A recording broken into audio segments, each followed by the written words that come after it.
Su sustancia está hecha de evocación, recuerdo, rememoración y de lo que toma del porvenir. Porque es una parte fundamental de nuestra identidad. Somos nuestra memoria. El programa de Lina que nos lleva de viva voz con los especialistas. Muy buenos días, esto es Radio INA. La Secretaría de Cultura y el Instituto Nacional de Antropología e Historia los invitan a acompañarnos en la emisión de la serie Somos Nuestra Memoria. Yo soy Salvador Rueda y en esta ocasión contamos con la presencia del doctor Arturo Talavera de la Dirección de Antropología Física. Me es muy grato dirigirme a ti, Arturo, doctor Talavera. Hemos tenido ya alguna relación interesante hace ya casi 10 años, sí. Pero hoy vamos a platicar de un tema que es realmente una disciplina nueva en el ámbito de la antropología física, pero es algo que está presente todos los días. Así es. Se nos presenta y realmente conocemos poco de las minucias. Sabemos que ahí está, pero sabemos poco de las minucias que es la antropología física, en particular en contextos forenses. Bienvenido, Arturo. No, al contrario, agradezco la invitación de estar una vez más aquí en Radio INA. Una satisfacción para mí y platicar sobre estos temas que pueden ser muy álgidos o escabrosos, pero como lo acabas de mencionar, es de la vida cotidiana prácticamente. Sí, yo recuerdo haber leído en algún texto, me parece que de Pascal Quignard, que decía él, si pensamos en el hombre, pero no pensamos en su vertiente depredadora, en su vertiente fea, mala, no estamos pensando realmente en la naturaleza del hombre. Exacto. Y tengo idea que en términos generales, cuando nos acercamos a la idea de antropología forense, es que estamos pensando en las orillas del orden social, que es la delincuencia. Pero en realidad el horizonte de la antropología forense es muchísimo más grande y probablemente esto que tiene que ver con la parte policial es muy pequeña. Más o menos dibújanos en qué consiste el trabajo de un antropólogo físico en especialidad forense. Mira, la antropología física pues, es el estudio del hombre, ¿no? A través de sus restos óseos y también restos con tejido blando, ¿no? Ajá. En el ámbito de la antropología forense es fundamental su participación en la identificación de cuerpos, ¿no? Cuando el individuo muere, el que entra para su identificación o su estudio es el médico forense, pero ya cuando el individuo pasa un tiempo y empieza a sufrir los procesos cadavéricos y llega a esqueletizarse o estar en un avanzado estado de putrefacción, es ahí donde entra el antropólogo físico, ¿no? Y es fundamental en las investigaciones en este sentido para lograr una identificación, ¿no? A diferencia del antropólogo físico común, el que trabaja con restos óseos prehispánicos o históricos, su objetivo es saber cómo eran en las poblaciones, ¿no? Si eran altos, si eran bajos, de cuerpo fornido, delgados, de cara redonda, nariz ancha, etcétera, etcétera. En el ámbito forense, el objetivo del antropólogo forense es identificar a esa persona, porque esa persona tiene nombre, apellido y familiares que lo están buscando o esperando encontrarlo, ¿no? Una persona desaparecida. Entonces es fundamental. Pero no trabaja solo, ¿no? Trabaja en colaboración con otros especialistas forenses, entre ellos principalmente lo que nosotros hemos llamado como antropología forense en México. Anteriormente era la única que se tomaba en cuenta en la impartición de justicia, era el antropólogo físico, para lo que te acabo de decir, para identificar un cuerpo. Pero en lo que hemos visto, y esto es a nivel mundial, es necesaria la participación de otros individuos o otros investigadores, como sería el arqueólogo forense y el antropólogo social o el antropólogo cultural, ¿no? Que en conjunto darían una interpretación más sólida, más académica, y el objetivo es decir la verdad, ¿no? O sea, el objetivo de un antropólogo forense es decir la verdad, aunque, como dice por ahí, aunque le cueste la vida, ¿no? Entonces, en ese sentido, la antropología forense en México comienza desde los 1970, ¿no? O sea, a raíz de Arturo Romano Pacheco, y se empiezan a implementar otra serie de personas, pero en la actualidad ya tiene que intervenir otra serie de especialistas, ¿no? Y investigación de punta, tecnología, ¿no? Utilización por ejemplo, del radar de penetración, estaciones totales, los drones, incluso, para hacer más ágil la búsqueda, ¿no? En ese caso, puede ser de individuos en superficie, ¿no? O enterrados, ¿no? Esto en caso de moverse, digamos, en los ámbitos policiales. Sin embargo, yo te conozco a ti de hace ya algunos años y no te movías en ese ámbito. Tú te mueves también con los arqueólogos, ves restos óseos o cadáveres, porque a veces no están totalmente hechos huesos, sino hay restos de pelo, hay restos de tejidos blandos, claro. Pero de gente que murió hace 200 años o más. ¿Tú cuál es el ámbito en donde te sientes más cómodo para trabajar? Ahora sí que el histórico arqueológico, ¿no? Yeah. O sea, porque es más difícil, porque no tenemos elementos, ¿no? A diferencia de los cuerpos actuales, ¿no? Que tienes datos, tienes fotografías. En el ámbito de la osteología antropológica o del estudio de poblaciones del pasado, es un poco más, no se complica, pero sin embargo, sabiendo hacer las preguntas a los huesos nos hablan, de veras, ¿no? Pero aquí entra una parte bien importante que es la tafonomía forense, ¿no? O sea, mucha gente no sabe qué es eso. En la actualidad, el investigador, ya sea arqueólogo, antropólogo físico, o más en el campo de la antropología forense, el que no sepa lo que es la tafonomía, así de veras, yo se lo digo a mis alumnos, mejor que se dediquen a hacer gelatina artística. ¿Y por qué? La tafonomía es todo lo que le pasa al cuerpo o a un ser vivo después de muerto, ¿sí? Y decir un ser vivo es una planta, un molusco, un insecto, un humano, un X animal. Y se divide en dos partes, los procesos bioestratinómicos y los procesos diagenéticos. Y los procesos bioestratinómicos es todo lo que le pasa a ese cuerpo en superficie. Y los diagenéticos es todo lo que le pasa a ese cuerpo enterrado. Y además se divide en dos partes, tanto en superficie como en contextos de enterramiento, en culturales y naturales. ¿Qué es lo que le pasa a un cuerpo en superficie? La lluvia, el viento, el sol, los carroñeros, ¿no? Esos serían niveles naturales. Culturales, que los pintaron de rojo, ¿no? Por ejemplo, que los cremaron, ¿no? En el México prehispánico había cremaciones de los dignatarios principalmente, ¿no? En la actualidad pasa lo mismo, ¿no? O sea, lo estamos viendo con el crimen organizado, esas instituciones criminales que creman al individuo o lo diluyen en ácidos para perder su identidad, ¿no? En el estado, cuando están enterrados, en procesos diagenéticos, pues es lo mismo.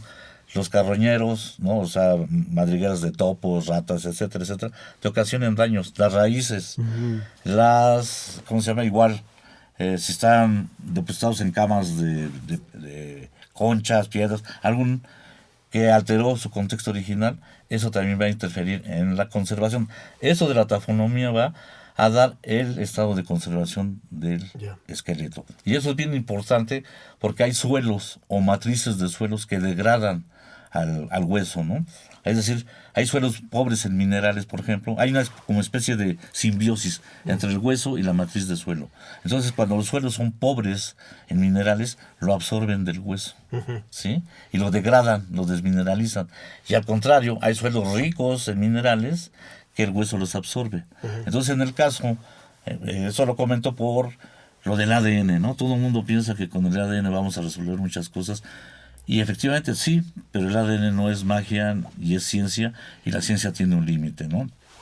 Eso que hay que dejarlo bien claro, porque muchas veces el hueso está degradado y ya no tenemos colágeno de dónde obtener el ADN para hacer de identificación, o lo que quieras del ADN. Se puede decir muchas cosas, patologías, edad, sexo, enfermedades, etcétera, etcétera. Si está degradado, ya no es posible.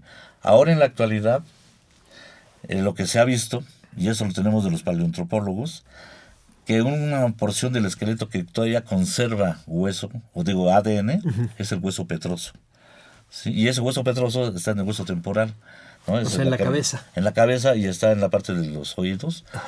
Por eso se llama hueso petroso, porque es duro como una piedra, ¿sí? Duro.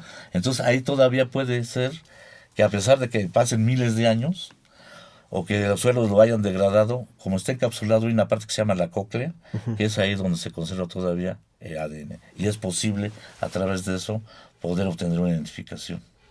Yo recuerdo, y ahorita regresamos al asunto del ADN, hace muchos años, quizá unos casi 40, cuando se estaba haciendo el estudio de los restos atribuidos a Cuauhtémoc en Ixcateopan, había un problema que nos platicaba en aquel entonces el doctor Romano sobre el carbono 14.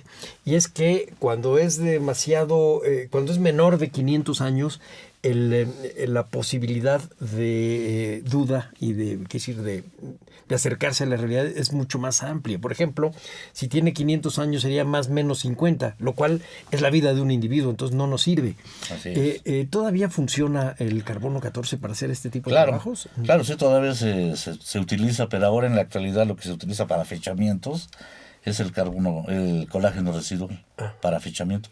Y ese es más exacto, es más preciso y además es del individuo, ¿no? O sea, el colágeno se va degradando igual que el carbono 14 se va degradando, pero en el caso del hueso se preserva en mayor cantidad, ¿no? Y puede ser, como te digo, en la parte petrosa del hueso temporal o en las raíces de los dientes, ¿no? Y eso le ha dado tanto a la osteología antropológica como a la antropología forense tener elementos para poder llegar a una identificación en el casos actuales y decir de los antiguos qué edad tenían, ¿no? Precisamente porque eso también hay que comentarlo. Lamentablemente el antropólogo físico se basa en estándares metodológicos norteamericanos, ¿no? Ajá. Y para comenzar, pues no tenemos ni el mismo pool genético, ni los mismos estrés, ni el mismo tipo de alimentación. Lo que se pretende actualmente es ir reduciendo ese rango de error con muestras nacionales, ¿no? O sea que la manera de vivir de una persona se nota en las huellas de cuando está muerto. Así es, okay. Así es. O sea, a un esqueleto, si le sabes preguntarles, quizás no sabes su nombre, ¿no? En el caso prehispánico, pero sí sabes qué edad tenía al morir, qué sexo tenía, ¿no?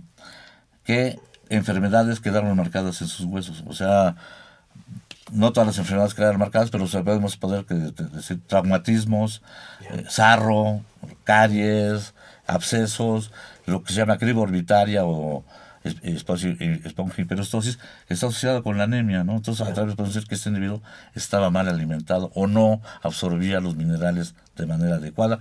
Otra cosa que se puede saber de los huesos es las marcas de estrés ocupacional, es decir, qué actividades desarrollabas, ¿no? Entonces, claro. Porque quedan marcadas en los huesos, ¿no? El levantar el brazo, mover las piernas, cargar objetos pesados sobre la cabeza, sobre la espalda, quedan marcados en los huesos. Y eso es bien importante en su contexto de enterramiento, ¿sí? O sea, si tenemos una población que estamos estudiando y tenemos marcas en los brazos, en las piernas, y sabemos, se encontraron una gran cantidad, por ejemplo, de malacates, agujas, ¿no? Eso que nos está indicando que esa población se dedicaba a los hilados y tejidos. Y lo vamos a observar, las marcas en los brazos, en las piernas. En el México como prehispánico se complica un poco, ¿no? ¿Por qué?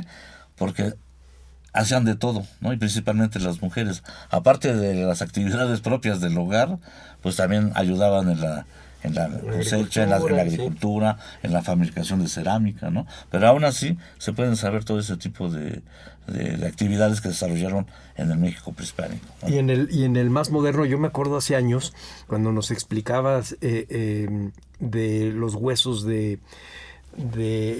José Ortiz de Domínguez o de Leona Vicario, los de Leona Vicario estaban comprimidas las vértebras porque aunque era una muchacha bien, cuando estuvo prisionera la pusieron a hacer trabajos forzados y eso se notó. Así es. Y lo mismo, si no estoy mal, el cráneo atribuido a Morelos, que sí era posible que fuera de él por las marcas que tenía de las jaquecas. Así es. Los corpúsculos de Pachoni, que se le llaman, ¿no? Ya. Sí, efectivamente, con el caso de Leona Vicario, aparte de que la pusieron a hacer una actividad, la persona era desde pequeña, era obesa, ¿no? Entonces, y te acuerdas, los huesos eran de 50, o sea, chaparrita. era bajita y era obesa, ¿no? Entonces el mismo cuerpo, el cargar, ¿no? Durante varios años, se van quedando también esas marcas en los huesos, independientemente que sea una persona de bien, o sea, no que sea un campesino, un obrero. Yo me recuerdo que tenían los espolones, ¿no te acuerdas? Cierto. En los huesos calcáneos tenía el espolones, que eso era de apoyar constantemente y de caminar, obviamente, ¿no? Sí. ¿No? O sea, en los pies. Ajá. ¿Te acuerdas? Un caso que me acuerdo mucho era el de Vicente Guerrero, ¿no? Que tenía las marcas de tanto en los clavículas, en los omóplatos, en los brazos, en las rótulas, Sí. que son como estrías, y decían, bueno, esto es por actividad en las mujeres en México prehispánico, de la molienda y de los tejidos. ¿Cómo lo va a tener un hombre? Pues sí, pero eso se asocia a la monta a caballo. Exacto. ¿No? Al hacer esto, el galope. Y se van marcando todo eso. Y además, ¿te acuerdas? La historia lo que nos dice es de que Vicente Guerrero, su familia eran arrieros. O sea que desde niño tenía esas marcas. Y yo me acuerdo también, en su hueso calcáneo tenía unas como canaladuras que era de la cuerda donde apoyaba el pie, ¿no? Durante muchos años. Y son actividades de tiempo, ¿no? ¿Y te acuerdas que estaba macheteado? Eso no se sabía, ¿te acuerdas? No se sabía. Históricamente no sabía. Sabía que había pasado una batalla en donde se decía que probablemente había fallecido, pero porque se desapareció como 5 o 6 meses. Sí, meses. Pero no se sabía, ¿no? Entonces, en sus fotografías, ¿no? En sus pinturas, más en su pintura póstuma, pues tiene una pose así como muy napoleónica. Sí, efectivo. Y lo que pasa era que sufrió una herida bastante fuerte en el codo derecho, ¿no? O sea, la primera fue en el codo, o sea, que nosotros decimos que fue un acto reflejo de defensa, que subió el brazo. Un machetazo. Porque pudo haber sido un machetazo, una espada, o un arma en ese sentido. Le partió el codo en dos, o sea, afectó tanto el húmero, el cúbito y el radio. Y nosotros decimos que por el dolor se dobló. Y entonces fue rematado del lado contrario, ¿no? De las costillas del lado izquierdo. Totalmente me acuerdo que de la tercera a la séptima fueron rotas. Cortadas, sí. Entonces imagínate el dolor. Y lo único que se ocasionó allí fue que le hicieron una curación de campo de batalla, ¿no? O sea, le encabezaron el brazo y así le quedó. Entonces, ya no era que tuviera una manco. posición napoleónica, ¿no? Sino ya no podía mover el brazo, ¿no? Sí, quedó y manco. eso no sabía, y eso fue un hallazgo, pues ahora sí que por parte de la antropología forense, que en ese caso histórica, ¿no? Ahí podemos decir antropología forense histórica, que nosotros no nos clavamos nada más o no nos enfocamos nada más al hueso, sino también ver su contexto, o sea, la historia del individuo, ¿no? Si tenía trabajo dental, si tenía traumatismos, todo eso, y eso fue un factor importante para poderlos identificar, o sea, nunca se dudó que no fueran, ¿no? O sea, nunca se dudó, pero con eso se confirmó, ¿no? Y cosas como esta herida y el por qué en las pinturas aparece con el brazo así. Exacto. Pero encontraron ustedes una cosa que no se decía, más bien la historia decía un asunto diferente.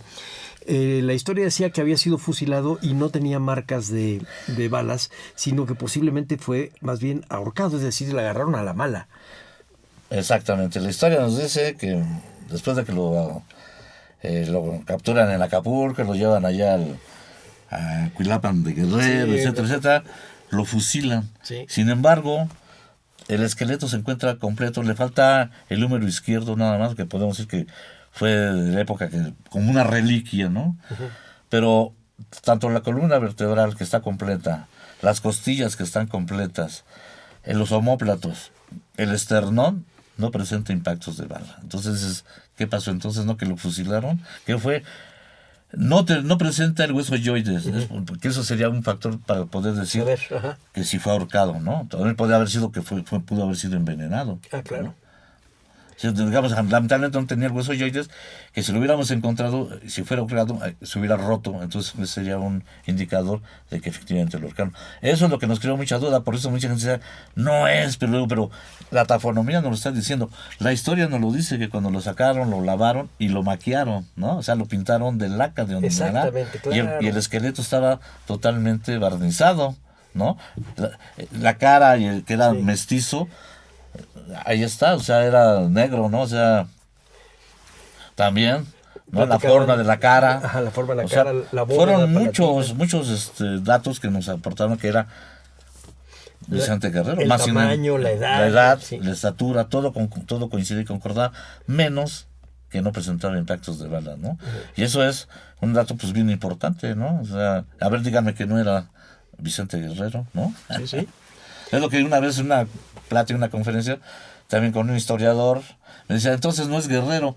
Le digo, bueno, qué fácil te ves, es más bien, tú con tus datos históricos estás mal. Aquí yo tengo la evidencia. Sí. Y la evidencia no miente, y te estoy dando elementos para decir que este personaje es Vicente Guerrero. Y así con los demás héroes, ¿no? Sí, me acuerdo muy bien la polémica que también, bueno, la polémica que ustedes, digamos, atajaron con respecto, por ejemplo, a la cabeza de Morelos, porque a principios del siglo XX, con un estudio que hizo don Nicolás León, él llegó a la conclusión de que el rostro, que la mascarilla mortuoria que estaba en Toluca no correspondía al cráneo que tenía en aquella época la catedral. Pero le hicieron al revés, es decir, le dieron la autenticidad a la mascarilla y no al cráneo. Y ustedes llegan a la conclusión de que es al revés y que ese cráneo sí tenía un esqueleto además. Además, exactamente, sí. Que eso también rompe con ese mito de que su hijo Nepomuceno Almonte se lo había llevado a Francia, etcétera. No, lo que pasa, y se lo vimos en la parte histórica, que los primeros 8 esqueletos que llegan a la Basílica de Guadalupe, que es donde se concentran los primeros, llegan revueltos. En 1823. En 1823 llegan y luego de ahí los pasan a la garita de ¿cómo se llama? ¿Cómo se llama? Se me fue el nombre. ¿Aquí por San Cosme? No, allá por el norte, Bueno, se me fue, no me acuerdo. Los volvieron a revolver, ¿no? Entonces, el regente de entonces se menciona en la historia que hizo un carromato de plata y vidrio para que la gente lo viera, y ahí los acomodó, pero los acomodó como ahora sí se dio, les dio a entender, porque no tenía nada de anatomía. Entonces estaban totalmente revueltos. Entonces, eso rompe con lo que su hijo de Nepomuceno Almonte se los había llevado. ¿Cómo pudo identificar a su papá? O sea, háblame, papá, ¿quién eres, no? Y entonces se logró conjuntar el esqueleto de Morelos por la cuestión tafonómica. Ahí otra vez, por eso digo que es importante saber la tafonomía, la coloración. O sea, si los huesos no correspondían a ese esqueleto, no tendría que tener el mismo color, no tenía el mismo, la estatura. Bueno, revisamos la biografía de cada uno de los héroes y concordaban los datos, ¿no? Concordaban los datos. Y acá tienes hasta un uniforme que también se Así es, que te acuerdas que lo vimos, sí, y lo revisamos. Y decíamos, ¿te acuerdas también? Pero ¿cómo va a corresponder a Morelos si a Morelos nos lo pintan fuerte, altote, ¿sí o no? Sí. Y sin embargo Morelos era también chaparrito, 1.50. Sí, muy fornido. Fornido, pero pequeño, sí, ¿no? O sea, pequeño. Entonces se fueron ahí también quitando como mitos, ¿no? O sea, y lo vimos también, ¿no? Cuando se hizo esto de la independencia, los héroes como los pintaron, bien bonitos, ¿no? Cuando en realidad, pues esa no era su imagen real, ¿no? O sea, yo eso le había comentado también al profesor Pompa, que estuvo en el estudio también, que habría que hacer un estudio iconográfico de las pinturas de cada uno de los héroes y vamos a ver que hay cambios. Yo le veía a, ¿cómo se llama?, Morelos, en una de sus fotografías o de sus pinturas, hasta le veía yo la cara así como de Pedro Vargas, ¿no? Digo, así. Este no se parece a ese Morelos acá, tosco, fuerte, ¿no? Y su retrato ahí estaba y coincidía con las medidas de la Efectivamente. Nada más para explicarle a nuestro auditorio que estamos platicando del estudio forense y de antropología física que se hizo en 2010 sobre los restos de los héroes de la independencia que estaban depositados en la columna de la independencia. Se hizo el estudio en el Castillo de Chapultepec y se reconstruyeron perfectamente bien los huesos, se les conservaron, se les dio un tratamiento de conservación y de restauración. Así en su caso, para meterlos en urnas modernas y que pudiesen preservarlos, limpiarlos, porque había un gran descuido. Y es un descuido que nacía probablemente desde 1895, cuando los estudiaron en la catedral y que los encontraron todos sucios Y entonces también dio la orden el gobernador de la ciudad de que los arreglaran, y los arreglaron, los metieron en una caja. Recuerdo que me llegaron en una caja, ustedes tenían huesos hasta aplastados. Un gran baúl era Sí, ese, un baúl. ¿no? O sea, ahí estaban todos revueltos totalmente, ¿no? ¿Qué trabajotes se echaron? Fue un trabajo bastante arduo, efectivamente, pero digamos, gracias pues, al conocimiento que tiene uno, ¿no? De la biología del esqueleto humano, y te digo principalmente a la cuestión tafonómica, ¿te acuerdas del esqueleto de Rosales, ¿no? Que no se sabía que estaba dentro, que decían, él no está. Estaba pintado de verde, no sé si te acuerdas. O sea, ¿por qué? Porque cuando fue enterrado en la hacienda Diario, la matriz de tierra estaba rica en cobre. Cierto. Entonces los huesos se pintaron. Entonces, gracias a eso, a las patologías que tenían, a la cuestión histórica, y de que fue el único héroe que murió en campo de batalla, que recibió un impacto de bala en la cara, mandíbula, en la cierto. cara. El cráneo estaba fracturado, ¿no? O sea, fractura reciente, no se veía fractura ya de época. Y los huesos verdes se fue armando, y así pudimos tener a Rosales, así pudimos tener a este otro Pedro A Pedro Moreno, Moreno, que no tenía cabeza. que no tenía cabeza, que se dice que está allá en el cruce de la iglesia de Lagos de Moreno. Sí. Sería como continuar la historia, ir a ver si es cierto que su cabeza está ahí. Y el español, ¿no? Estuvo ahí, sí, Mina.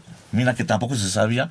Los esqueletos hablan, o sea, el esqueleto más joven, o del cráneo que se vea más joven, pues era Mina. Y cuando se midió la estatura, que salió su biografía en ese año, medía 1,70, Sí, sí. ¿no? Sí, sí, era de los más altos. Era de Igual los Allende. junto con Pedro Moreno, que decían que era un gigante. Sí, porque tenía unos huesos muy Bastante gruesos, sí. fuertes. Ahí se veía la actividad que desarrollaba desde niño, ¿no? O sea, andar por arriba y por abajo en caminos accidentados o con subidas y bajadas. Los huesos lo reflejan, ¿no? Digamos, si le hacemos un estudio ahorita a una secretaria contra una maquiladora, una persona que vamos a encontrar igual marcas diferentes, ¿no? Simplemente también las amas de casa, ¿no? Tienen marcas de actividad. El barrer, el lavar, bueno, ahora ya que tienen sus lavadoras automáticas, pues ya no tanto, pero antes que barrían, lavaban a mano, todo eso se va quedando marcada en los huesos, ¿no? Cierto. Y me acuerdo en aquella época con Luisa Maynú, que también revisaron huesos de gente que murió ya vieja muchos años después de la Guerra de Independencia, por ejemplo, Nicolás Bravo, y se pudo saber cómo murió, porque murieron la esposa y él en un lapso apenas de horas, y siempre se dijo que los había mandado matar. Su médico de cabecera, ¿no? Que los había mandado matar Juan Álvarez. Así es. Y en realidad había sido el médico de cabecera porque tenían sífilis. Y entonces los acaban envenenándolos con mercurio, con una cosa así que les untaba, y por eso mueren juntos. Así es. Sí, porque eso se había dicho en la historia, ¿no? Que porque no había aceptado participar siguiendo, en la lucha libertaria, pues lo habían mandado matar. Y no, lo que se demostró fue que si Nicolás tenía sífilis, y era en un grado ya avanzado, totalmente destructivo. ¿Sí te acuerdas? Era desde el cráneo hasta los huesos de los pies, totalmente alterado ya por la sífilis. Entonces su mujer también tenía que tener lo mismo. Y las curaciones de ese entonces eran bien agresivas, ¿no? O sea, nacieron como 500 años antes de la penicilina, ¿no? Una cosa así. ¿Cómo se llama? Las curaciones eran bastante fuertes y severas, ¿no? Entonces, lo que nosotros poníamos era de que, aprovechando que su médico era de confianza, pues dijeron, hasta aquí llegamos, ¿no? Y eso es como una hipótesis de que quedó, ¿no? Habría que también sacar los restos de su esposa, De la esposa, claro. y comprobarlo, ¿no? Pero esto nos da pie para irnos un poquito hacia épocas más antiguas y después para acá. Yo recuerdo hace muchos años con el doctor Romano que hubo un proyecto, también estaba por ahí Elsa Malvido, Matos, es decir, gente que hizo estudios de demografía histórica, arqueología, que estuvieron estudiando huesos de cementerios de la época colonial temprana o del final del México prehispánico.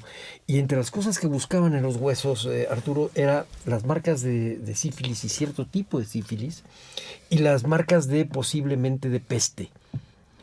Ahora, hace no mucho tiempo, Nelly Robles encuentra en restos de un cementerio también colonial temprano en Oaxaca, que pudo haber sido salmonela. Platícanos cómo llegan ustedes un poco a estas conclusiones. Mira, lo que pasa es que anteriormente pues, era todo a nivel morfológico, ¿no? De las alteraciones que sufrió el hueso, Y bueno, y con el apoyo de médicos, decir, bueno, cuáles son las características de cierta enfermedad, ¿no? La salmonela, la sífilis, ¿cómo se llama? El escorbuto, por ejemplo, ¿no? ¿A qué grado se llega? Ahora en la actualidad, afortunadamente con el ADN, ya hay marcadores genéticos para decir esto efectivamente. Y ahí te va. Esto lo estamos trabajando, materiales de salvamento arqueológico, en un salvamento que se hizo en la avenida Vallejo, 1864, cerca de Tenayuca. Se encontró en una construcción que iba a ser una refaccionaria, se encontró una población, bueno, una unidad habitacional que se recuperaron alrededor de 27 individuos. Pues resulta que de esos 27 individuos, podemos decir que 18 tienen sífilis, o sea, treponema pálido, pero estamos hablando de que son mazapas, o sea, son epiclasias. Estamos hablando de 700 a 900. Es decir, de 700 a 900 después de Cristo. Así es. O sea, prehispánico. Prehispánicos totalmente, nada que ver con lo posclásico, sino... Entonces, eso ya lo tenemos aislado. Se hizo en un laboratorio de aquí de la FES Iztacala, en el laboratorio de inmunología. Ahora lo que falta es comprobarlo. ¿Por qué? Porque como no es un laboratorio certificado, y eso hay que aclarar también, para poder hacer ADN deben ser laboratorios certificados con un ISO 9000 o 10000 que es en la actualidad, ¿no? O sea, que son laboratorios de una calidad excepcional, que no puede haber error.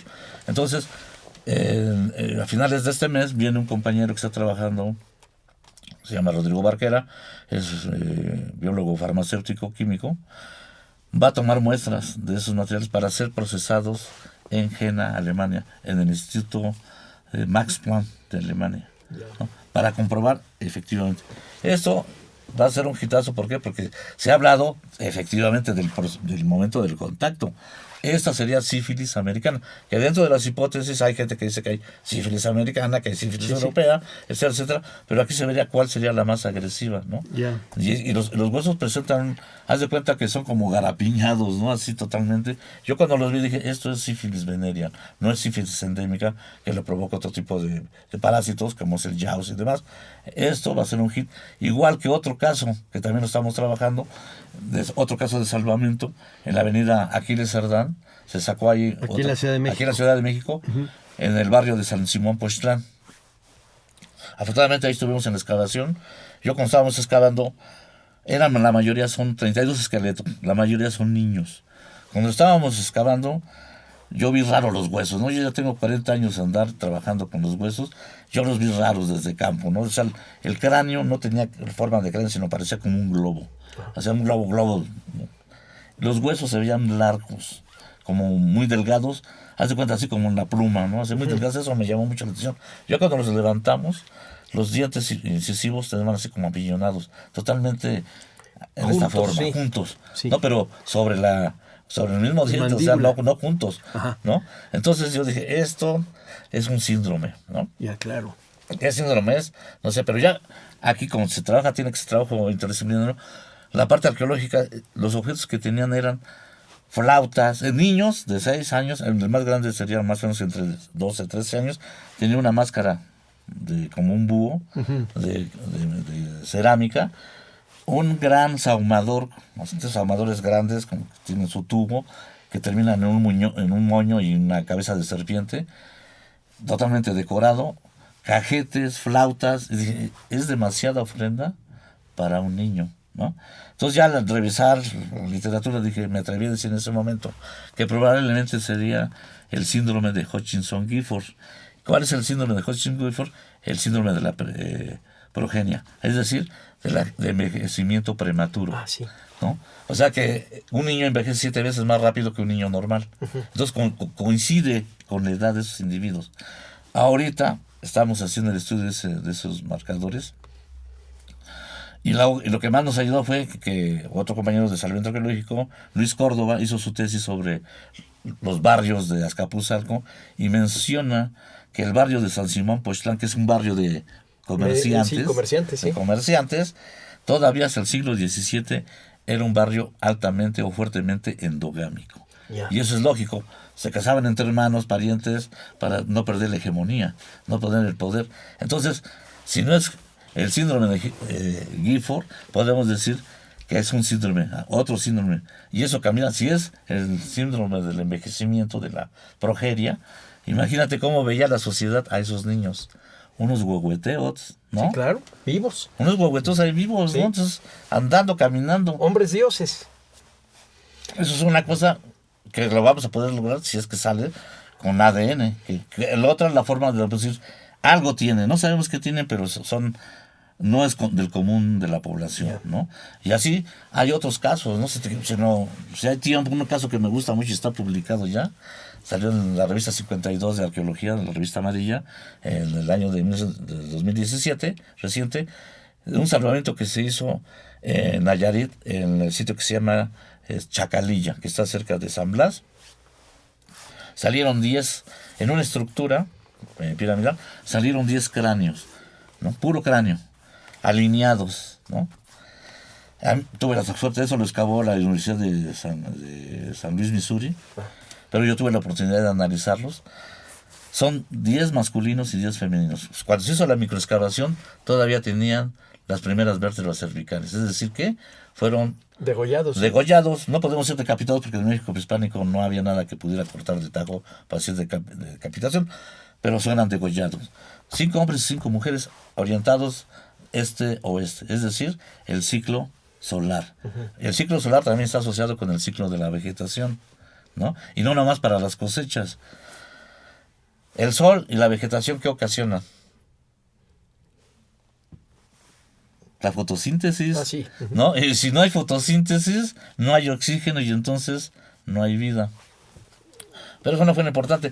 Le metimos colágeno residual, ¿no? Fechamientos en el Instituto de Física de la UNAM, hicimos el procedimiento.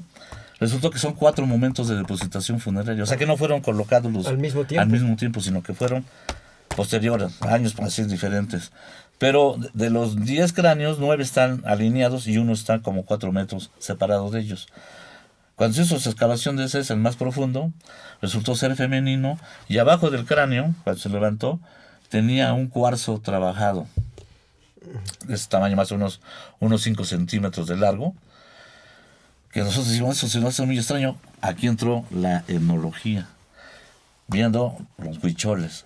Ese cuarzo trabajado se llama el urucame, que ahora sí que los maracames o los especialistas religiosos huicholes lo amarran a una flecha, a veces le ponen algodón, lo lanzan para petición de lluvias, pero hay veces que le ponen plumas, y si son plumas de águila es el sol, y eso es decir para hablar con los dioses, pero cuando se le ponen plumas de búho, ¿no? De tecolote, es para hablar con los ancestros, ¿no? Y eso lo hacen en la actualidad los maracames hombres. Pero estamos hablando que aquí el dato arqueológico era una mujer, y nos puede decir que del 900 al 1250 o 1300 había una mujer chamana o maracame. Dato bien importante, intervino ¿qué? La arqueología, la antropología física, la arqueometría y la etnología. Vamos a hacer un paréntesis nada más para recordarle a nuestra audiencia que estamos platicando con el doctor Arturo Talavera sobre la importancia de la antropología física en contextos forenses.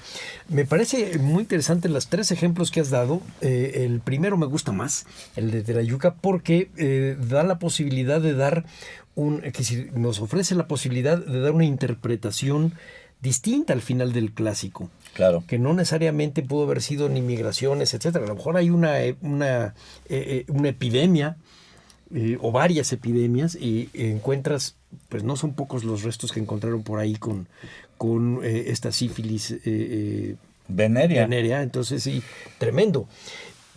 También el de la posibilidad de que en un barrio de pochtecas, de mercaderes endogámico, tuviesen a estos niños dioses producto de una degradación genética. Así es.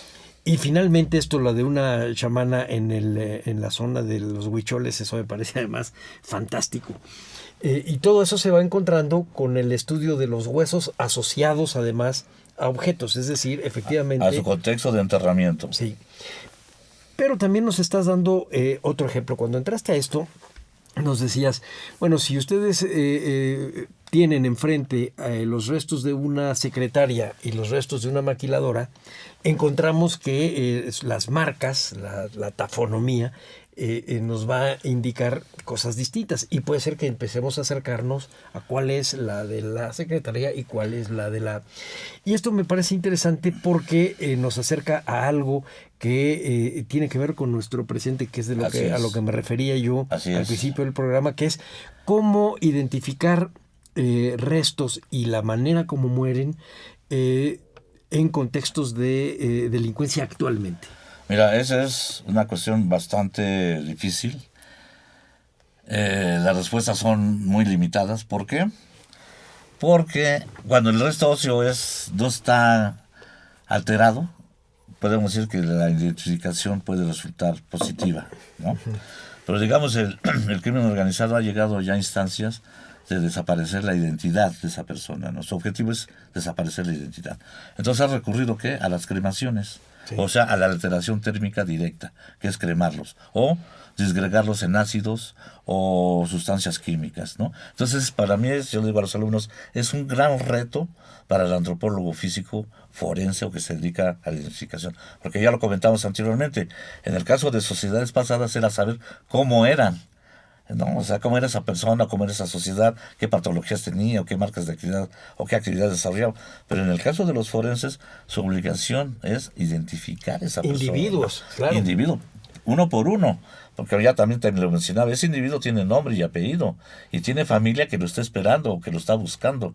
Entonces, es muy fuerte, muy difícil. Te digo, en el caso de las cremaciones,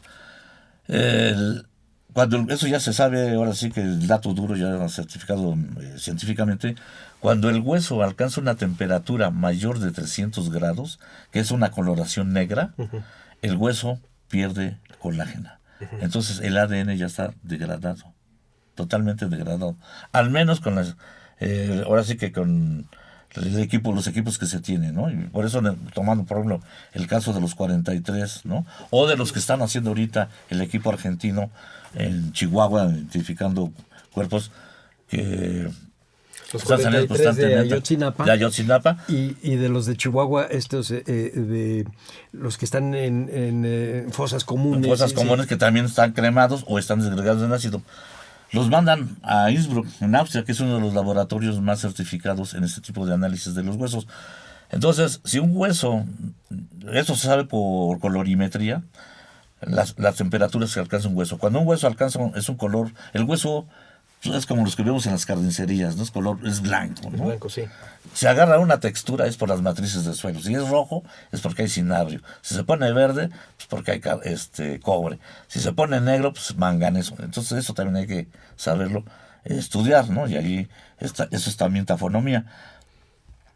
Cuando agarra, a nivel ya hablando de cremación, el hueso agarra coloraciones como un café claro. Es una temperatura entre 150 y 200. Ahí podría todavía haber la posibilidad de que exista colágeno. Cuando el hueso es negro, son 300. Cuando el hueso se pone azul, son temperaturas de 500 grados centígrados. Cuando el hueso se pone gris, son temperaturas de 700 grados. Y cuando el hueso se pone blanco, son temperaturas mayores de 1000 grados, ¿no? Entonces ahí ya totalmente perdida la colágena, totalmente perdido todo para poder hacer una identificación.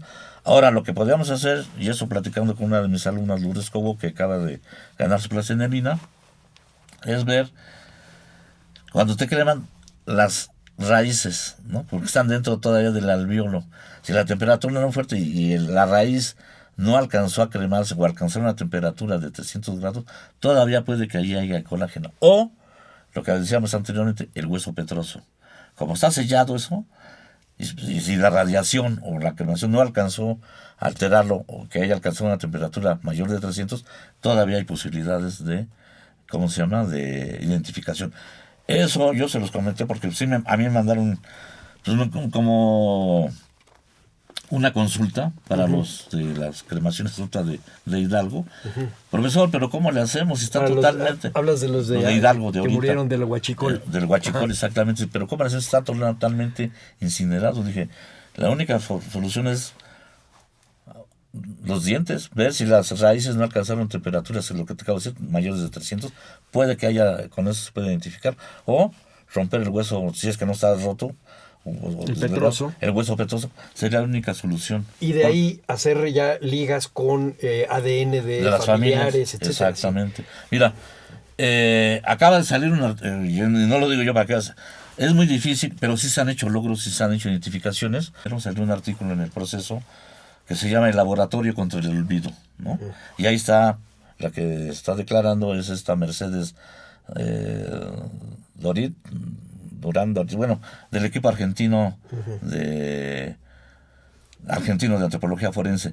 Ella está colaborando con su demás gente en la identificación. Menciona que cada 2 días aparece una fosa, que ahorita van alrededor de 2,000 fosas nada más en esa parte que es Chihuahua, Tamaulipas, Coahuila, ¿no? En esa parte van ya más de 2,000 fosas.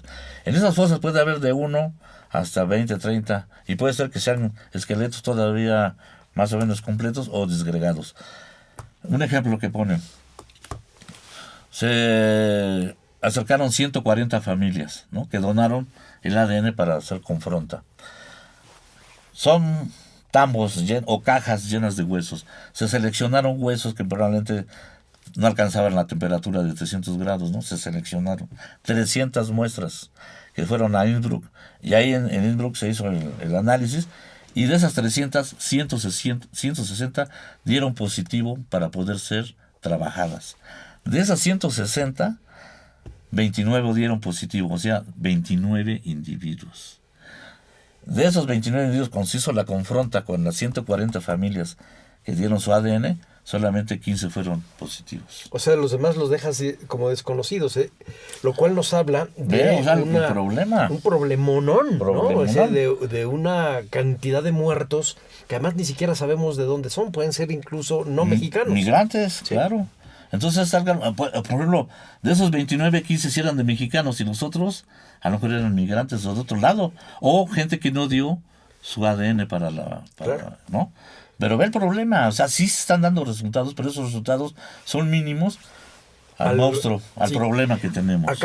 No hace mucho, el gobierno actual acaba de decretar la formación en una de las subsecretarías de Gobernación para identificar los restos, algo que se debió haber hecho hace muchísimo tiempo, pero que apenas se está haciendo. Pero lo que yo creo, ahora que además con los forenses argentinos, guatemaltecos, etcétera, los de Innsbruck, los norteamericanos, todos los que están trabajando ya con ustedes en esto, yo creo que vamos a terminar pensando en casi un genocidio. Y eso hace que las bandas de criminales no sean solamente pensadas como guachicoleritos ni como traficantes de drogas, sino efectivamente como unos monstruos. Así es. No tenemos las dimensiones así de la cantidad de muertos que hay, de veras. El perito forense debe ser, ahora sí, es un científico, ético y profesional, sí. Científico, pero también decir la verdad, ¿no? O sea, en un caso que yo te pongo, cuando se hizo una reunión en el Instituto Mora, fue un encuentro entre los familiares de los desaparecidos y los peritos forenses, ¿no? Sí. Estaban los guatemaltecos, estaban los peruanos, colombianos, uruguayos, el equipo mexicano de antropología forense y un servidor, ¿no? Entonces, donde diciendo, a ver, pregúntenle, ¿no? O sea, ahí nada de que puede ser a lo mejor, no, ahí es dato duro. Más vale decir no y no crear falsos esperanzas. Expectativas, sí. Falsas expectativas. Un señor hace una pregunta: profesores, mi hija desapareció y sabemos que fue disgregada en ácidos, ¿no? Y se encontró en Baja California, y se encontró una finca en donde está una alberca llena de masa amorfa. ¿Cuántos individuos creen que estén allí o estuviesen ahí? Silencio total, ¿no? Levanté la mano y yo dije, pues es una respuesta difícil de dar, ¿no?, a esa pregunta. ¿Por qué? Porque yo lo que haría como científico, forense en este caso, sería, se oye feo, es fuerte, disgregar a una persona en ácido, ¿no? Y saber cuál es y saber qué cantidad queda, y después hacer una regla de 3, un promedio ahí, para saber cuánta gente estuviese ahí. Digo, ¿cómo no? O sea, un cuerpo que ya no va a ser identificado, en vez de que se vaya a la fosa común, pues que lo donen para la ciencia, ¿no? O sea, para hacer ese tipo de estudios, que donen su cuerpo, ¿no? Ya ahí pues dice ya el comentario, o qué opina el público que nos acompaña. No, yo sí donaría, claro, ya haciéndole la gente, ¿no? Pero si no, ¿cómo podemos avanzar en la ciencia? Hacer investigación. Hacer investigación, porque si no, ¿cómo lo podemos hacer? Mira, un ejemplo, si hay tiempo. Ahora estuvimos trabajando con la PGR porque nos pidieron apoyo para cómo identificar los botes, ¿no? De esos de metal de 200 litros. Con ácido y con... Principalmente lo que llaman las cocinas, ¿no? Los cremados, ¿no? Tienen una gran cantidad. Entonces, una de mis alumnas, Silvia Díaz de la Cruz, y yo fuimos a echarles la mano como por la experiencia que tenemos en el análisis de huesos prehispánicos, ¿no? O sea, ya sabemos cómo las fracturas, a qué temperatura, cómo se van fracturando, y si es fémur, es tibia, perón, etcétera, etcétera. Allá todavía tienen tejido blando, ¿no? Todavía, todo lo que les decíamos es, lo que tiene que hacer es formar nuevos cuadros de investigadores para poder llegar a esto, porque si no, no se va a poder hacer nada, ¿no? O sea, es muy difícil. Y un ejemplo era que el crimen organizado nos lleva en la delantera. Llámese crimen organizado, llámese mafias, llámese lo que sea, en ese sentido, y su objetivo, como te digo, es borrar la evidencia, borrar la identidad de una persona. Entonces ahí es que el antropólogo físico tiene un reto muy duro, muy fuerte, y en muchos casos no va a poder resolver la situación, o sea, no va a poder identificarlo, porque no va a haber manera, o sea, científicamente, humanamente, no es posible, la ciencia tiene un límite, ¿no? Y quizás ahorita con la tecnología, quizás el avance tecnológico llegue a ver que todavía temperaturas un poco mayores de los 300 logre recuperarse ADN para ese tipo de investigación. Y además, para cerrar esto, creo que con una de mis alumnas, Lourdes Cobo, ella está haciendo el estudio, bueno, es su posgrado y su doctorado en dientes, que ya está demostrado que la raíz del diente es como los árboles, la dendrocronología, o sea, cada año se va formando un círculo. Ajá. Ahorita ya con eso, lo que vas a obtener es del individuo, es su edad exacta, ya no va a haber 30 años más o menos 5, ¿no? O 25 o 35, no. Ya con eso es la edad exacta. Esto iba a ser ahora sí que un elemento más para la cuestión forense, ¿no? Que a través de los dientes, pues decir, bueno, andamos buscando un individuo de 25 años. Pues probablemente sea ¿no? No lo podemos decir porque... Pero si todavía tiene algo del hueso peretroso, o sea, la identificación sería positiva, ¿no? Pero eso cuesta tiempo, dinero y esfuerzo. Pero para el tamaño del problema es enorme. Enorme. Y esto me recuerda, hace 80 años se funda el Instituto Nacional de Antropología e Historia. Y entre los elementos de principios que está fundamentado el instituto, está el trabajo de antropología física, que en aquella época estaba en el Politécnico, Uh-huh. y está en el reconocimiento de poblaciones. Pero en el sentido cardenista de la palabra, era en un sentido práctico para tratar de mejorar alimentación, costumbres, etcétera, conocer nuestra realidad. Realidad, exacto. No era conocer al otro, era conocernos a nosotros. Bueno, ahora tenemos un problema enorme, llámesele guerra o quítesele ese nombre, pero tenemos un problema enorme que cuesta miles de muertos al año, y van sumas que no podemos ni siquiera pensar. Así es. El asunto no es nada sencillo para los antropólogos físicos, porque sí tienen que enfrentar con ciencia y con pocos recursos un problema enorme, pero si no es con ciencia y con esos recursos, no vamos a poder con esto. Así es. Totalmente de acuerdo, ¿no? O sea, porque además ¿cuántos antropólogos forenses somos? Entonces, ¿cómo forman ¿No? cuadros? No, o sea, se forman cuadros, pero ahí te viene la triste realidad. Ya cuando esos alumnos o esa gente se enfrentan a la realidad, no es fácil, ¿no? No, O sea, claro. deben tener fuerte acá, La cabeza y el acá, corazón. y acá. No es tan fácil, porque todo el mundo piensa, a los alumnos, que te vas a enfrentar a hueso árido, y no es cierto. Te vas a encontrar a cosas putrefactas, cosas cortados, o sea, los desgregados. No es fácil, y no nomás los vas a ver, los tienes que manipular para saber qué pasa. Y vas a encontrar restos de ropa, vas a encontrar o desollados, como en los 43, el primero que está desollado. O sea, son cosas tremendas. No, o ya el crimen organizado en algunos casos ya no pretende borrar la identidad, al contrario, lo muestra. Todos los decapitados, ¿no? Las manos derechas, manos izquierdas, y todo eso tiene un simbolismo, Sí, que ahí claro. es donde entra el antropólogo cultural forense, Ya. ¿no? Que eso, te digo, no es uno solo, se tiene que formar un equipo. Y claro, todos los peritos que se enfrentan a eso, pues cada 6 meses hay que ir si no terminas en la casa de la risa, ¿no? O sea, claro. de tanto impresión. O sea, no es fácil. O sea, yo he tenido varios alumnos que sí, profesor, yo voy. Se les ha dado la oportunidad y a los 2, 3 meses renuncian por lo fuerte. Y además, así es el Rapidísimo. trabajo. No hay, ya me voy a comer, no.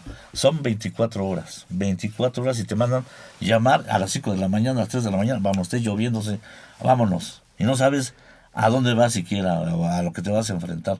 Difícil, es muy fuerte el trabajo, ¿no? Se les paga muy bien a los ¿cómo se llama? Peritos de PGR y PGJ, pero a lo que se enfrentan, bastante fuerte, ¿eh? Bastante fuerte. Bueno, es que antropólogos culturales, etcétera, y dentro de poco tendrán que entrar incluso gente que estudia psicología. ¿A qué llegamos, no? O sea, ahí entra, te digo, el psicólogo y el antropólogo cultural.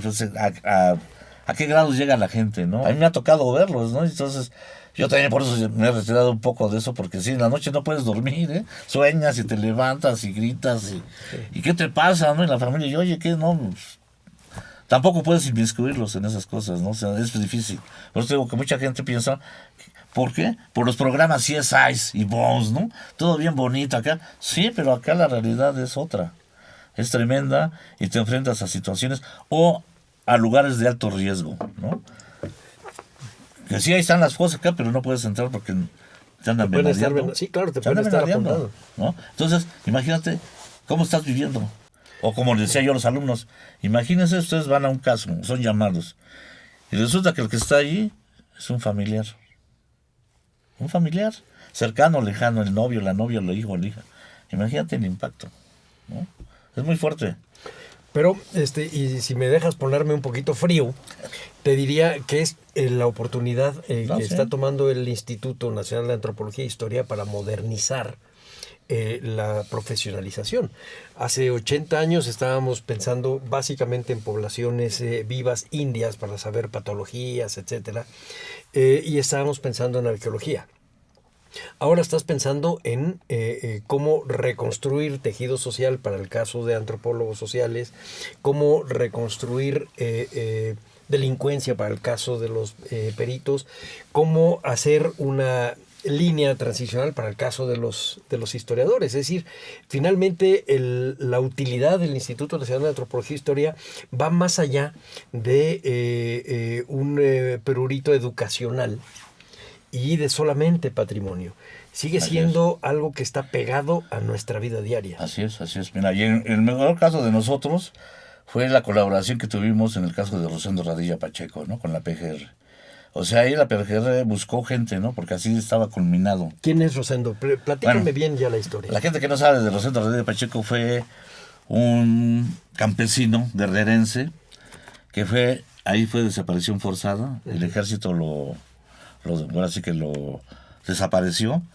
El caso es de que cuando fue desaparecido fue el 25 de agosto de 1974. Iba acompañado de su hijo. Iban a abordar un camión y el ejército detuvo el vehículo y lo detuvo. Entonces su hijo vio todo cuando tenía 10 años. Entonces ese caso es emblemático porque es la primera vez que a México lo llevan a juicio, ¿no? Uh-huh. Pasaron años. La familia Radilla, pues insistiendo de que, pues, ¿por qué? Su papá no era nada, no era malo. ¿Por qué lo detuvieron el ejército?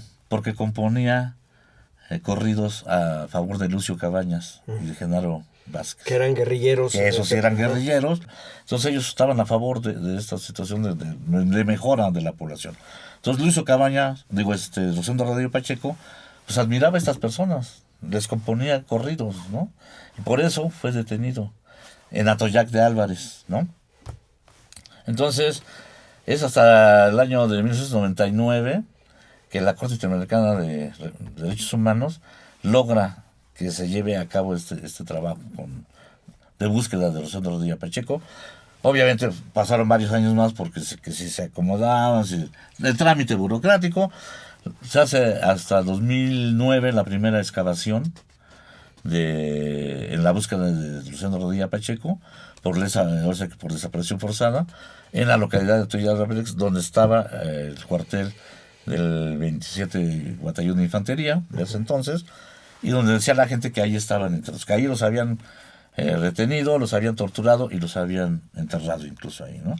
Vino el primer equipo que vino a hacer esa búsqueda fue el equipo argentino, después fue el equipo en el 2010, el equipo guatemalteco, sin resultados positivos, hasta que en el 2011 la PGR, la coordinación de ¿cómo se llama?, de búsqueda, en ese sentido de desaparición forzada y de ¿cómo se llama?, de delitos sobre el pasado, buscó, porque eso la Corte Interamericana exigía que si la PGR no tenía peritos, en ese sentido expertos en esa búsqueda, podía buscarlo en otras, como sería la arqueología, que no había en ese momento arqueólogos. Ahora sí te puedo decir que ahorita en la PGR ya hay arqueólogos trabajando. Entonces se hizo la búsqueda, ¿no?, en el Instituto de Antropología e Historia, y en la coordinación de arqueología en ese entonces estaba Salvador Guillem. Así. Me invitan, ahí se me dicen, oye, Tutal, a ver, a ti que te gusta platicar de esas cosas, vamos a dar una plática a la PGR. Y dije, bueno, pues vamos, ¿no? Iba también esta Teresa García, ¿no?, que era subdirectora de la coordinación. Fuimos varias gentes a dar una plática. Cuando yo hablé de eso, yo vi cómo se pararon ahí varios de la PGR y me dijeron, a usted es el que andamos buscando. Y dije, bueno, a ver de qué se trata. Entonces para mí fue como un reto, ¿no? Porque habíamos participado en otros casos forenses, pero no de esa importancia, porque es un caso internacional. Sí, claro. ¿No? De violación de derechos humanos. Dije, a ver, Arturo, una cosa muy sabroso, pues vamos a ver si es cierto. Pero yo dije, pero yo necesito un equipo, y necesito el apoyo de esto y esto y esto. Y en el 2011 fuimos, ¿no? Pero entonces pedí el apoyo de la Coordinación de Arqueología. Llevamos un georradar, que es para sondear más rápido el terreno, una estación total para hacer los levantamientos, ¿no? Y arqueólogos, antropólogos físicos y antropólogos sociales, ¿no? Y se hizo un equipo junto con la PGR. Hicimos la búsqueda, se hicieron entrevistas con los familiares, con la señora ¿cómo se llama? Radilla, la hija mayor, la que lleva el caso. Entonces ahí lo que aplicamos fue un modelo que teníamos ya para el análisis de restos óseos prehispánicos, ¿no?, que es el modelo bioarqueológico, pero a contextos forenses, ¿no? Entonces se cambian los actores, etcétera. Lo aplicamos. Ahí lo que cambió, y es lo que le llaman en una publicación que sacamos después con PGR, lo de impacto, ¿no? El impacto de una investigación en ese sentido, fue que se les demostró tanto a los familiares como a la impartición de justicia, en este caso la PGR, la importancia que tiene la antropología en este tipo de eventos. No es ir a escarbar o a rascar, sino planear una excavación como tal, ¿sí? Ver dónde son los sitios más propensos donde pudiese estar una fosa clandestina, ¿no? Sondearlo, hacerles entrevistas, o sea, íbamos a antropólogos sociales con los familiares, ¿no?, que aquí mi abuelito vio, que mi papá, etcétera, etcétera. Se hizo todos los días se hacía una reunión de trabajo y se le explicaba a los familiares, en esta ocasión vamos a hacer esto y esto y esto y esto. Al final de cada diligencia se levantaba un acta, pero además se le permitía a la gente, ya en el caso de las excavaciones, si no había restos óseos, porque eso se les dijo, no pueden pasar a las áreas de excavación si sale un resto óseo. ¿Por qué? Porque pueden contaminar, y entonces son familia. ¿Qué tal si es o es otro y dan un falso positivo, ¿no? ¿Cómo contaminan? Platícanos un poco eso. Simplemente al estar hablando sale la saliva, ¿no? Ahorita ya nos salivamos bien bonito, ¿no? Así, ¿no? El cabello, el sudor, ¿no? Todo eso contamina. En campo, las heces de las vacas, los animales, todo, el viento, todo.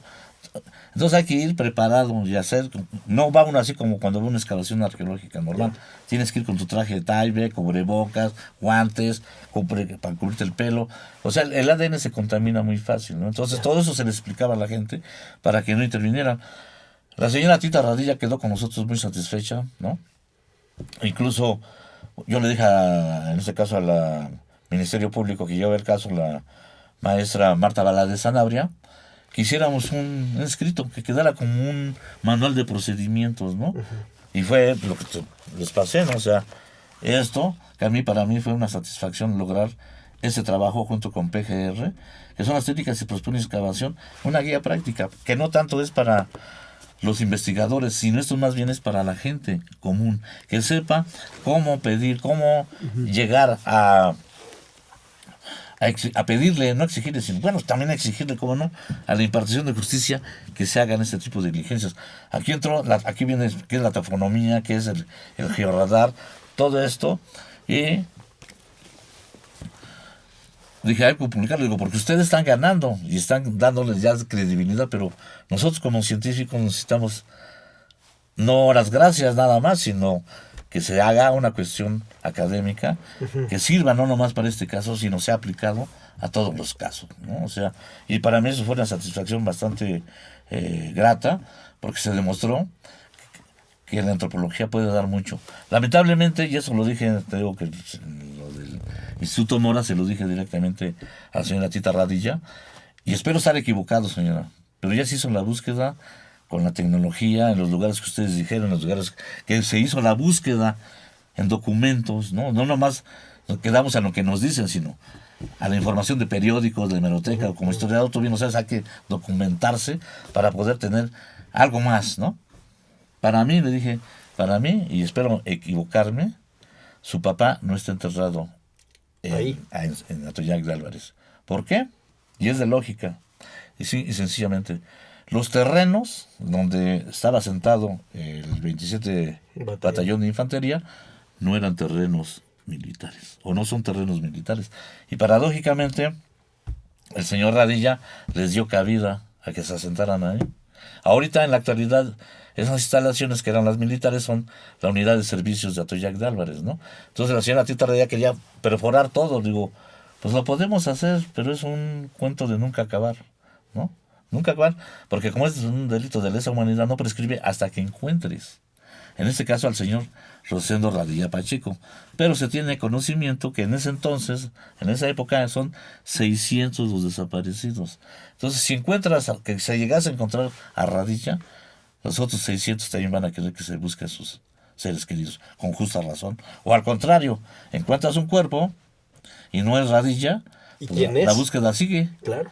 ¿No? Y bueno, se salió la conforante y todo el desarrollo. Se hicieron comparecencias confesionales y demás con militares. Muchos nos dijeron que fueron tirados al mar o tirados en la sierra, en zonas agrestes donde hay pues, animales, ¿no? O sea, coyotes, etcétera. Yo digo, ya se hizo la búsqueda, fueron 3 diligencias que hicimos de prospección y 3 de excavación. No encontramos nada.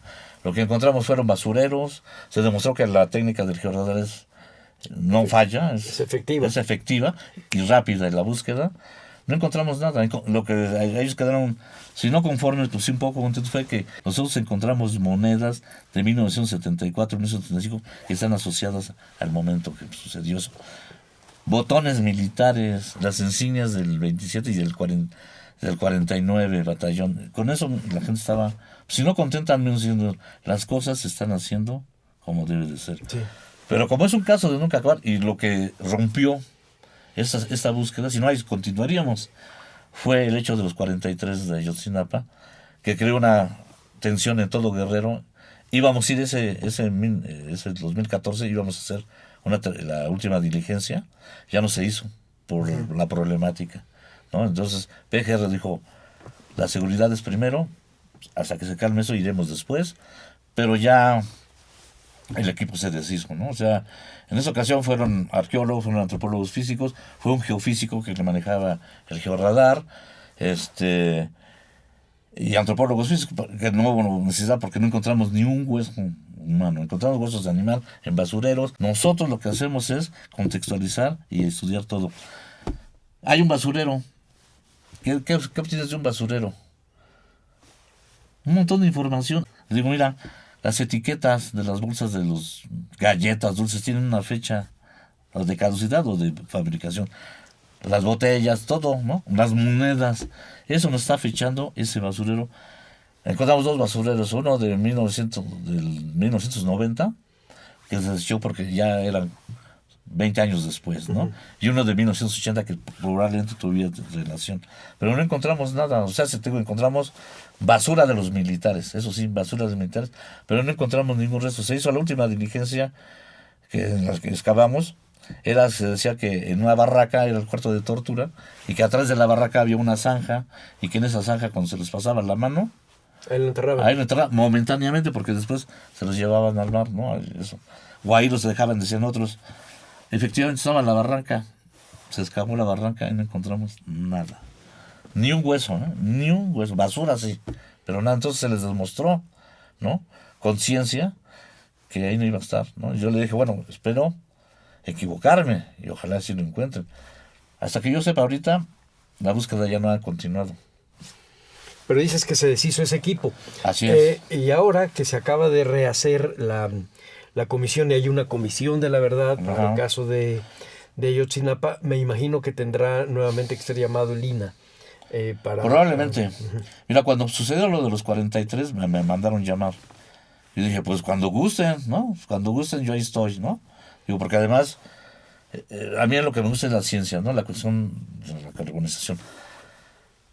Ya no me llamaron después, ¿no? ¿Qué les pasó a estos chavos? Pues quién sabe, ¿dónde fueron a quedar? Todavía no sabemos. No se sabe, ¿no? Hay hipótesis que fueron tirados en las grutas o el famoso Pozo Meléndez. Y aquí hay unas cavidades, ¿no? Que no tienen fin, ¿no? Otros que se los llevaron para Huitzuco. Allí en Huitzuco hay minas de mercurio, que era para la extracción de la plata. Sí, era para la plata de Tasco. De Tasco, exacto. Entonces se dice que un grupo se los llevaron para allá, pues a las minas, ¿no? O sea... Sí, pero el hecho es de que debió haber sido un método rápido para deshacerse de ellos. Exacto, porque, exacto. Apenas unas horas después ya estabas buscándolos y no estaban. Eso es un reto tanto para la Comisión de la Verdad como para la Secretaría de Gobernación, pero también para la Secretaría de Cultura, claro, porque tenemos que apoyar ese tipo de cosas. No podemos estudiar nuestra realidad y pensar que todo eso aparece solamente en los medios. Es parte de nuestra vida y tenemos que entrarle. Así es. No, pues si somos llamados, pues haremos ahí, apoyaremos en asesorías y demás, ¿no? O sea, porque uno ya también está veterano, ¿no? Ya 65 años ya pesan, Salvador, ¿no? Somos de la misma edad. Ya nos pesa, ¿no? Andar acá en cuclillas. Una vez me dicen, estamos esperando unos entierros, me dicen, mira el profe, qué aguante tiene. Y digo, ¿cuál aguante? Ya no me puedo parar. Está bien. ¿No? Oye, profe, a ver, una cosa que no hemos platicado y que a lo mejor nos da un poquito de luz sobre la disciplina de la antropología forense. ¿Cuándo nace la antropología forense? Porque yo estoy hablando de hace 80 años de la antropología física, etcétera, pero no era forense. ¿Cuándo nace? ¿Quiénes la hacen? ¿Cómo se estudian? ¿Dónde está? ¿Cuál es el campo de estudio? O sea, primero los que empezaron con esto fueron pues, obviamente los norteamericanos, ¿no? Pero aquí en México. Pero aquí en México, te digo, fue los trabajos que podemos decir los que iniciaron ese sentido, aunque no se le llamaba constitución forense, el trabajo de Javier Romero Molina con los huesos de Cuauhtémoc, que él fue el primero que hizo la identificación de los restos, ¿no? Sí. Después la comisión que se formó, cuando ya no estaba también Popa. También con los de Cortés. Con los de Cortés, exactamente. Al mismo tiempo. Exactamente. Entonces ya cuando se fue más o menos formalizando esto. Estamos hablando de 1949. Cierto, exactamente. Ya cuando se fue formalizando es porque eran estudios muy esporádicos, ¿no? Y principalmente en casos de personajes relevantes, ¿no? O sea, no era como ahorita, es una cosa cotidiana. Posteriormente, ya a principios de los 70, fue Arturo Romano, podemos decir que fue el primer perito forense que estuvo en contacto directo con la impartición de justicia, principalmente con PGJ, haciendo la identificación de los individuos. Él formó a 2-3 gentes, entre ellos Jesús Luis Quijada, que es el que está encargado ahorita de servicios policiales ahí en Coyoacán, y fue más o menos como a finales de los 90 que viene un personaje que pues, a mí me dolió mucho su muerte, el doctor Edwin Crespo Torres, puertorriqueño, que vino aquí a México. Él se formó en la Escuela Nacional de Antropología e Historia, en Antropología Física, porque cabe mencionar que México es el único país de América Latina que da la antropología física, ¿no? O sea, tiene que venir a otros países para formarse como antropólogo físico. Entonces él estudió aquí en México, después se fue a Estados Unidos, hizo su maestría, su doctorado, regresa, entonces él sentía como un compromiso con la ENA que le había dado tanto, ¿no? Entonces, él fue el primero que inició, estamos hablando de 1996, 97, que él empezó a dar clases de antropología forense en la Escuela Nacional de Antropología e Historia, aisladas, ¿no? O sea, era un cursito de los que querían, era una optativa, ¿no? Entonces, esa optativa yo ahí lo conocí, bueno, ya lo conocían de antes, cuando estuve aquí en la licenciatura. Y dice, oye, a ti que te gusta la muerte violenta, porque digamos mi proyecto que tengo en el INA es una estrategia bioarqueológica para el estudio de los restos óseos modificados, que es desollamiento, extracción de corazón, antropofagia, zompante, etcétera, etcétera. Que dijimos, eso se puede aplicar a cuestiones forenses, ¿no? Ahora sí que darle un servicio a la comunidad. Dijo, oye, ¿por qué no vamos armando un PIF o una cosa más concreta? Y efectivamente hicimos un PIF de forense en la ENA, que duró 2 años, y de ese PIF, junto con toda la experiencia que ya traía Edwin Crespo, se formaron los diplomados de antropología PIF, que forense. es un proyecto de investigación Formativa. Ajá.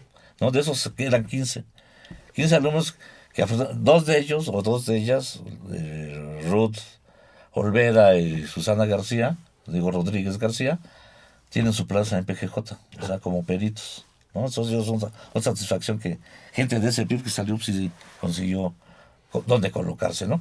Entonces, a raíz de eso, Edwin Crespo fue el que crea a los primeros antropólogos forenses ya más encaminados, con un enfoque más hacia la cuestión forense y de identificación, ¿no? Entonces, de ahí surgen los diplomados. Él después se fue, ya no continúa con nosotros. Él fue el que dirigió el primer diplomado en el 1999-2000. Y ya en el 2002, en el 2001-2002, me heredó los diplomados. Dijo, pues te los dejo, y síguele. Hasta el último que yo coordiné, que fue en el 2007, ¿no? Y después de ahí, pero era la ansiedad, digo, bueno, sí, un diplomado te llega a formar, pero no es lo ideal, ¿no? Entonces de ahí, cuando estaba Alejandro Villalobos, el director de la ENA, su papá fue director del CEMEFO, ¿no? Ajá. Entonces, en cierta razón, me dice, oye, Talavera, ¿cómo ves si hacemos una especialidad de antropología forense en la ENA? Dijo, oye, pues no estaría mal.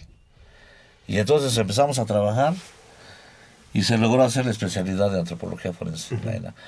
Se abrió su primera generación, comenzó en el 2014, ahorita está por salir la segunda generación, que ya van a salir con el título de especialidad en antropología forense, cosa que no había antes.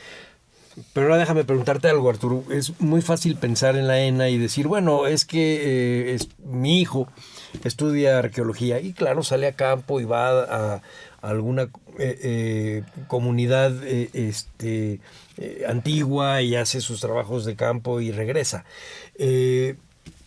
¿De dónde encuentran ustedes materiales de investigación y cómo para antropología forense y cómo arman laboratorios, sí, etcétera? Mira, obviamente la ENA no tiene los laboratorios, eso es indiscutible, tiene el laboratorio de osteología, ¿no? Y el del posgrado, que tiene ya un poco más de tecnología.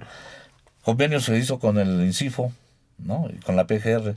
De hecho, cuando estaba la bióloga Medina Alegría, directora de PGR, de servicios PGR, se hizo un acuerdo de que las generaciones que salieran de la especialidad fueran absorbidas por PGR, por la gran cantidad del problema que ya estamos hablando, ¿no? Y que nos permitieran utilizar sus laboratorios. Entonces, es un reto increíble. Finalmente somos una sociedad que creamos un entelado que se va ligando uno con otro y a veces nos contrapone. Así es. Mira, yo te lo digo en ese sentido porque hasta que no lo vives, sí, no lo entiendes, ¿no? ¿Cómo creen acá? Pero ya cuando te desesperas con un familiar, a ver que entonces la desesperación de que no te hagan caso o que no se hagan las diligencias como debe de ser, ¿no? O que sientes que te están engañando. O que te están haciendo dorándote la píldora, ¿no? Hasta que no lo vive uno, entonces no lo entiende. No lo entiende la gente, de que la gente sufre. La gente busca sufrir porque dices, en el caso de Tita Radilla, no, pues ya pasaron 40 años. ¿Tú crees que todavía le duele la pérdida de su papá? Pero es un duelo que no ha concluido, ¿no? Es una ausencia, claro. Es una ausencia. Mira, ya nomás para cerrar, nosotros participamos junto con esta Silvia, cuando estuvimos trabajando ahí en la PGR, un caso de identificación positiva de un guerrillero de la Liga 23 de septiembre, que murió allá por 1965 en el ataque al fuerte de Maderas, ¿no? Fue el primer caso que ahora sí que se documentó mucho. Hay información, hay un libro que se llama El color de las amapas, hay mucha información. Cuando se hizo todo esto de Rosendo Rodríguez Pacheco, un compañero de esa generación de él, que no murió, dice, bueno, si andan buscando a desaparecidos, si andan buscando gente que supuestamente estuvo asociada o ligada a la guerrilla, pues yo quiero que los familiares de un compañero que yo sé dónde está, si es que no lo han sacado, reintegrarlos a sus familiares. Se llama Gabriel, era un ingeniero del Poli, que inconforme con lo que estaba sucediendo en ese momento, dijo, pues yo me uno a la guerrilla, y bueno, muere. Se hace toda la diligencia, sacan sus restos, los traen. Era un esqueleto casi completo, muy degradado por la materia del suelo. Se destruyeron todo un fémur derecho, laboratorio de genética de PGR. Dijeron, no se puede, no hay ADN, no se puede la identificación. Entonces cuando nosotros vimos, dijimos, bueno, pero hay un montón de cosas que no están tomando en cuenta. ¿Cuál? Lo sacaron con ropa. Está la hebilla acá, la sábana. Buscamos información, nos fuimos al AGN. Encontramos este libro de las... Sin ADN, identificamos al individuo. ¿Por qué? Por los objetos asociados que traía. Murió de una esquirla de granada que explotó y le dio en el lado izquierdo. Hay una foto donde lo están cargando en una sábana para aventarlo. Del lado izquierdo se ve la sangre, ¿no? Y el hematoma y bueno, la mancha hemática. El cráneo tiene ahí roto, tiene impactado eso, ¿no? El cinturón. Una hebilla, Ajá. De hebilla, pues ahí está, mira, con esto ahí está. El pantalón es de color verde, ahí está. Todo se fue identificando. Afortunadamente porque había un documento, en este caso la ropa. Y el otro que fue documentado por los periódicos, ¿no? Y logramos la identificación. Y este caso lo presentamos en el 6º Congreso Internacional Forense, en el INCIFO, en 2016. No sabíamos, pero ahí estaban los familiares de este. Bueno, cuando se hizo, de veras, yo me dieron ganas de llorar. Gracias, ¿no? Se hizo todo el movimiento y después conocimos a los medios familiares y fue una emoción porque pidieron que estuviéramos presentes, ¿no?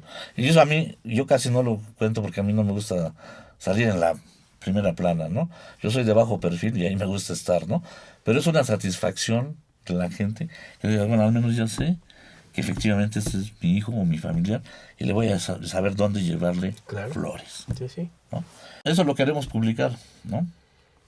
Porque es una experiencia positiva, de una identificación positiva que se dio de un guerrillero. Pero no por ser guerrillero lo vas a despreciar, fue un ser humano, ¿no? Y eso es lo importante que tiene la antropología forense, ¿no? O sea, que logres integrar a la familia un ser querido que desapareció, como haya sido, ¿no? Eso es lo importante, ¿no? Y sí, como acabamos de estar platicando en este momento, es un reto muy difícil de superar, ¿no? Y además, yo el consejo que les daría a la gente que se quiera meter esto es que de veras ser éticos, profesionales, ¿no? Y decir la verdad, es más vale decir no sé a inventar algo, sí, claro. Inventar cosas, ¿no? Porque estás jugando con una persona. Digamos, en un caso prehispánico, pues era hombre, pero pues a la mera hora pues era mujer. No hay problema, se corrige, pero en un caso legal como estos no se puede. ¿Por qué? Porque te finca responsabilidad. Y ahora el perito que va a juicio oral puede tener unas repercusiones desde que le quiten su licencia o su cédula profesional hasta que vaya a parar a la cárcel. Bueno, esa es una. Y la otra, que estén culpando a un inocente o que estén... Efectivamente, por un falso o un dictamen mal hecho, meten a la cárcel a un inocente o dejan libre a un presunto. Exactamente. Se dice. Así es, no, es un tema, por eso decimos, bastante álgido, bastante aberrante, pero es una realidad y hay que saberlo enfrentar y hay que buscar la forma, ¿no? De poder, pues, como digo, solventar esta situación. Pero, digo, son miles. Y muchas cosas no sabemos si son migrantes de qué lado acá, como este, que te digo, este caso ya está documentado en la revista, y lo está diciendo una experta en el forense, ¿no? La Mercedes. Pero pongo ese caso, o sea, de 140 familias nada más 15. Y de los otros, ¿de dónde serán? ¿O dónde están sus familiares? ¿O no dieron el ADN? ¿O qué pasó? Sí, el y caso habrá es que casos, tienes un huecote. y habrá casos en los que imposible que se pueda recuperar la identidad, ¿no? Sí, todos los sumergidos. Por el en grado de ácido, sí. destrucción que presenta el hueso, ¿no? El hueso es muy resistente, pero también por las sustancias que le eches, el tiempo, como se llama, las matrices de tierras que te lo devuelvan. Mira, una matriz de tierra que conserva hueso es en arcilla, que tenga poca humedad, no haya vegetación y que esté más o menos a una profundidad de más de 1 metro. Hueso disgregado en arena, humedad.